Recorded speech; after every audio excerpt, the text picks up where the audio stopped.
since you were talking about weird versus conformity, we were looking for more pictures that looked weird and with color. So what we found are different colors that stand out, or like dark colors, bold, and just weird, different stuff. Okay, so that's what you're focusing on. Okay, that's good. And so these are going to be used for embellishing part of the sculpture. It doesn't look like much because they're small and it takes some time to make them, but it's still going to be a really important part. Remember, these can be stitched onto cloth. They're really useful. They can be layered. So there's a lot that we can do with these. So this is going to be used for embellishment. Do you guys now have any ideas, just off the top of your head, of where you can go based off of what you just heard?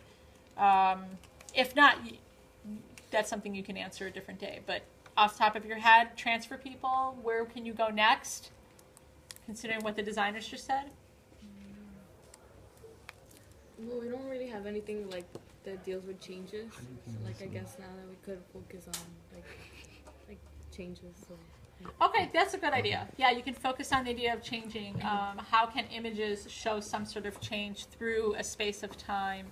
And that can be, again, part of, remember, the sculpture is various parts, so part of this can be on one person's body and the other ones can be on another person's body, depending on your decisions. The fact that you're using really bold colors kind of addresses the issue that Mireya has asked all of you to consider, and we're going to come back to, is what do we do about our color scheme? What kind of decisions are we making about color in these pieces? So we do have some input already where there's some sense of connecting weird and creative with bold, strong colors. And perhaps that can answer if the opposite of that is conformity, because Mireya said, what about like black and white? If black and white and the barcode might talk about conformity, and then bright, bold colors maybe talk about weird, you might already have a path that you can go down to answer some of those questions the design team is asking. Can I throw out an idea? Sure. Also, you were talking about the wings or the large structure, even the wraparound that might go around the sculpture, and kind of distracting people from maybe the body, but thinking about like these like weird attachments, right, and additions.